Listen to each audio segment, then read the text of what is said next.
Peace and love, y'all. I want to talk about what is happiness. When I remember being in high school, and every pair of Jordans that came out, I had to have them. I mean, I used to be late for school, be the first one at Foot Locker, just so I could say I was the first one that had the Jordans. The store wasn't even open yet. I'd just be standing there. I get to school around 8:30, 9 o'clock, get detention, but I ain't care because I had the Jordans on. And mind you, this is a Catholic school, so of course I got detention for sneakers too, but I didn't care. I just had to have the Jordans. And later on, when I started drinking, I had to go all the way. It was no in between. It was either all or nothing. And I had fun, smoking weed, popping pills, that was fun. So I thought, partying, women,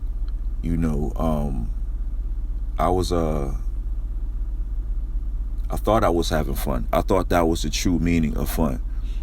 Now, there was something going on in my life, even doing all of this, the partying and the drinking, the clubs, the females and clothes, just shopping. And, I'm like, man, I'm having fun. But, I would wake up the next day and I would always feel like it was still emptiness inside of me. And, I couldn't understand why. I thought this was balling. I thought this is what, the rappers talk about and singers sing about. And, I thought this was supposed to be, what happiness truly meant.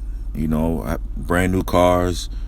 I was doing all right, but there was still a part of me that felt like it was something missing. And then I just, I couldn't understand different relationships. It felt incomplete. And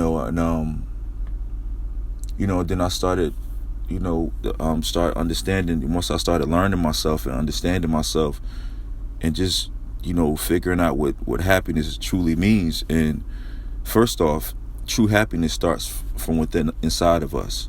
All of these things that we seek usually are on the outside of us, but true happiness starts inside of us. And you could have $1 million in your pocket. If you're not happy within yourself, that $1 million is not going to mean anything. Another thing I learned, that you could be physically happy but spiritually in a sad place. And I think that's where I was. And the most important part of being happy is the spiritual part, because that's ongoing.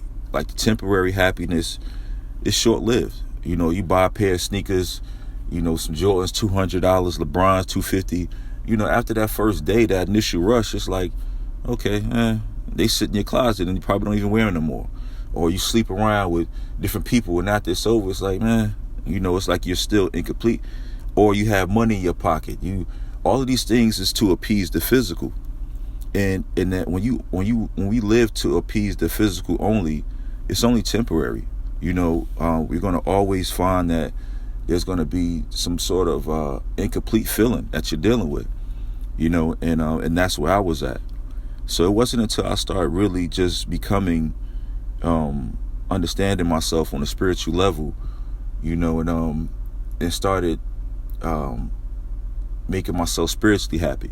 And once I started doing that, man, the stuff that I thought was fun, it wasn't. And now I'm in a place in my life where I don't have to have all the Jordans.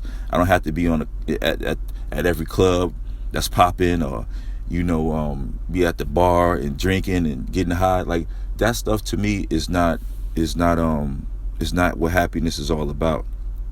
I think some of us, we get the two confused, and it's not until you understand that you gotta have spiritual happiness. That's the most important part. Now, I'm not saying you don't do things on a physical level to have fun. I'm not saying that, because it's good to have balance, but if the physical is outweighing the spiritual, then you're going to always feel a sense of incomplete.